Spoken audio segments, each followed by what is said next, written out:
We use language all day, every day, and we barely even think about it. But what if I told you that even the simplest sentences we use are hiding these incredible layers of complexity? Well, today, we're going to peel back one of those layers and see what's inside. So let me just ask you this straight up. How many meanings can one simple sentence actually have? I mean, your first thought is probably one, right? Maybe two if it's a clever joke or something. But what if a totally normal, everyday sentence could mean two wildly different things, and it all hinges on just one little word? All right, here's the sentence we're going to be dissecting in this explainer. The students lifted the piano. Seems pretty straightforward, doesn't it? You've got students, you've got a piano, and some lifting happened. Easy peasy. But you probably guessed it's not that simple. The thing is, that one sentence holds a deep, fundamental ambiguity. So much so that linguists, logicians, you name it, they've been trying to untangle it for decades. Yeah, the meaning is way less settled than it seems on the surface. And the source of all this confusion? It's hiding in plain sight. It's the plural noun phrase, the students. That's it.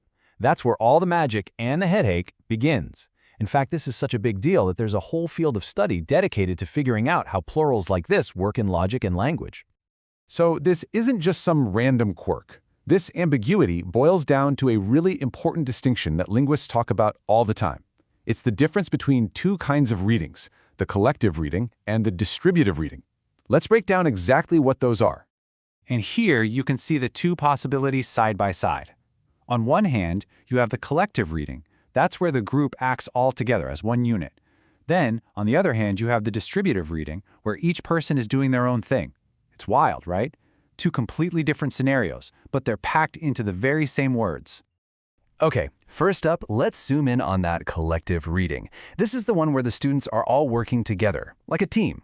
Just imagine it. They're all huddled around a single piano. They're coordinating. Okay, on three.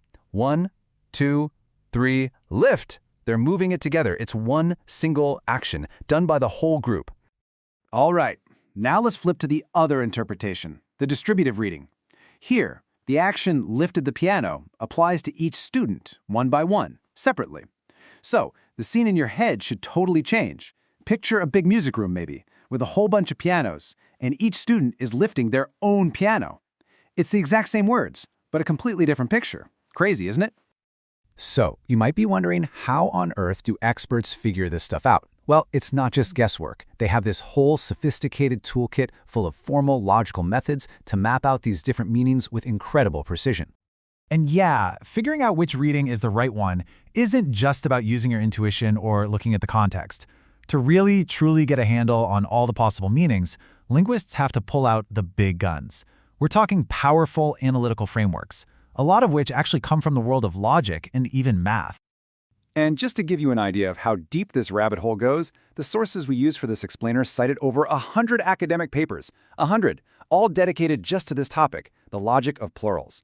So you can see this isn't some weird niche thing. It's a really fundamental puzzle for anyone trying to understand how language actually works. Here's a little peek inside that toolkit. You see these pretty intense-sounding names, right? Things like generalized quantifiers. That's a tool for analyzing words like most students or few pianos. Then there's algebraic semantics, which uses abstract structures to model language. They even have specific logics of plurals that were designed for this exact problem. Think of each one as a different, powerful lens to look at the same puzzle. Okay, I get it. This is a super cool puzzle for linguists and logic nerds. But why should you care? What does this all mean for the rest of us? What's the big takeaway here? Well, the thing is, this isn't just some quirky little oddity of grammar. It actually reveals something really fundamental about how language is built. The source material for this says it perfectly. This contrast highlights a fundamental complexity in language. Our language is designed to be super efficient, but at the same time, it's also deeply, deeply complex. So what are the big lessons here? Well, for one, language has this hidden structure, this incredible precision just humming away beneath the surface. 2, context is everything.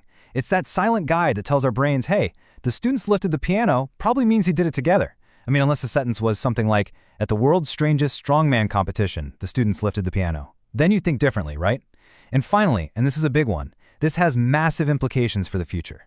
If we want an AI that can truly understand human language, it has to get a grip on this exact kind of ambiguity. And all of that leaves us with one final, kind of mind-bending thought.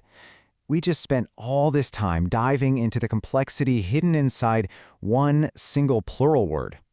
It really makes you wonder, doesn't it? If a simple plural can be this complicated, what other incredible secrets is our everyday language hiding from us, just waiting for us to find them?